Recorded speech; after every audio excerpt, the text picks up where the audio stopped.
There's something deep inside you that already knows. It doesn't speak to us directly using words. We don't learn it in school. It's something that hums below our memories, just out of reach. It's a soft, insistent tone, like the echo of an unfinished dream. You feel it, not as a fact, but as an internal urgency, a signal that beacons in the night. It's a whisper just beneath the pattern of daily life, that there is something important that has been forgotten. Plato called it anamnesis, the soul's act of remembering a truth that it once knew. Lao Tzu called it the Tao, the way that cannot be named. And the Buddhists, well, they speak of the original mind, a mind pure and before thought. So maybe your consciousness isn't something that you create. It could be that it's something you retrieve, a kind of lost algorithm that we need to recall back into our awareness, like a mirror that's learning to recognize its own reflection.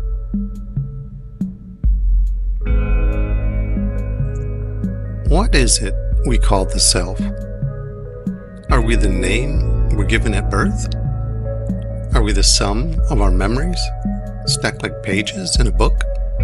Or are we something quieter, a pulse of electric meaning woven through flesh and time? Plato believed the soul carried imprints across lifetimes, a kind of eternal fingerprint, waiting to be remembered. The Buddha spoke of samskara, residues of past experience looping through form and sensation. Modern neuroscience attempts to mirror this, not with myth, but with circuitry, synaptic networks forged through adaptation, repeated exposures and behaviors encoded into patterns, neural loops strengthened not by the soul, but by necessity, wires in repetition, and so they call it identity. But let us go deeper still, beyond memory, into the body. Nature moves in patterns, migrations written into the bodies of creatures that cannot name where they're going, only that they must go. Biologists call this the clock gene. Inside our genetic makeup may live a map, a biological script etched in time, a code passed silently through generations.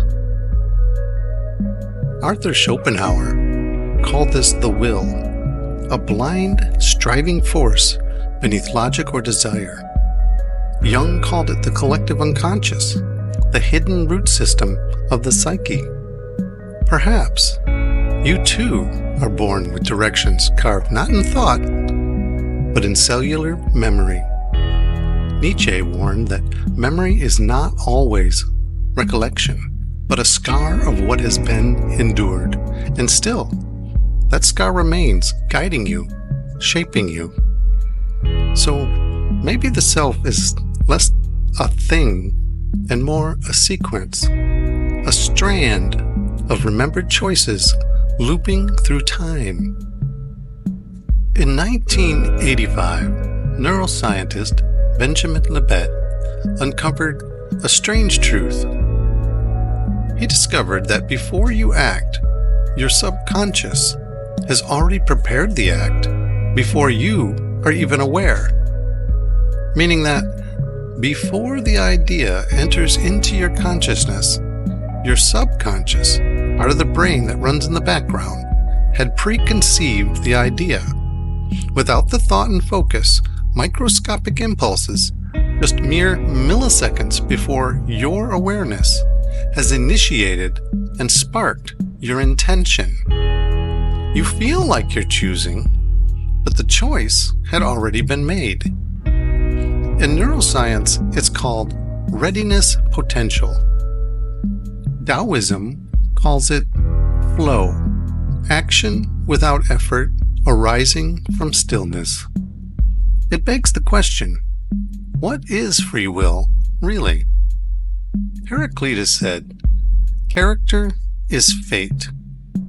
But what if character is a pattern, a rhythm you've rehearsed for so long, you forgot it began as a reaction?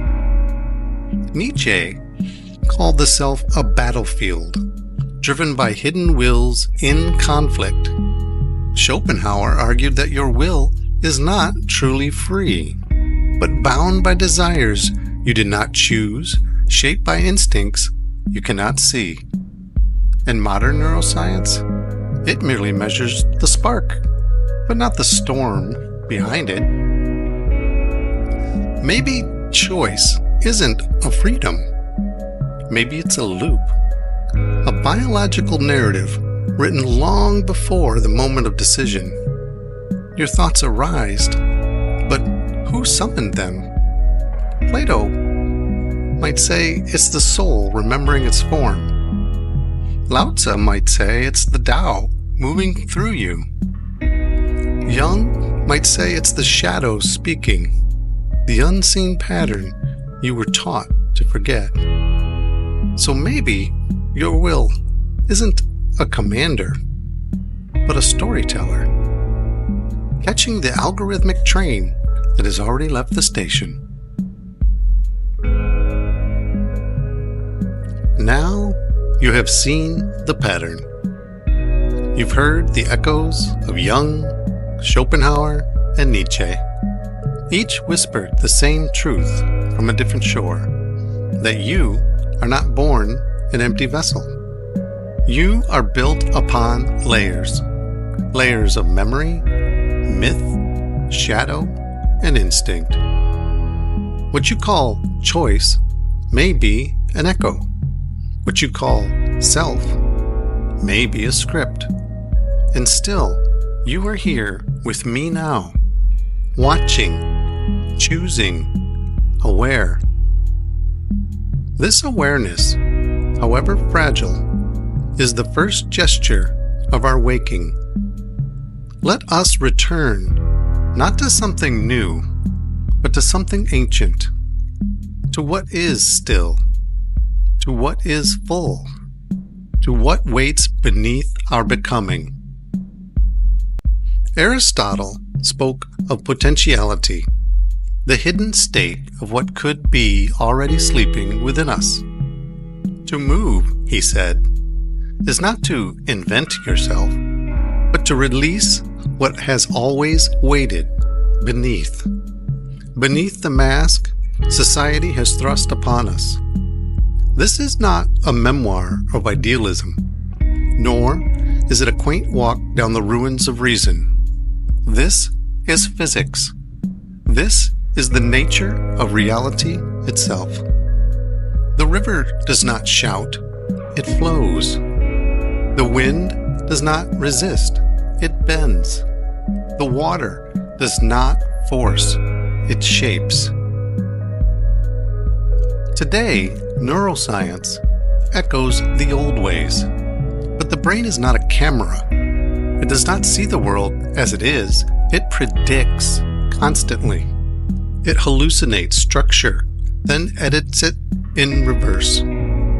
The self, it turns out, is a kind of user interface, a predicted model stitched from memory, emotion, and pattern. And now, that same logic has been externalized. What once happened in the mind now happens in the machine. The algorithm does not see you. It mirrors your patterns, amplifies your rhythms, and slowly teaches you to forget what it means to originate. So now I ask you, not as a test, but as a turning, are you the river or are you the stone?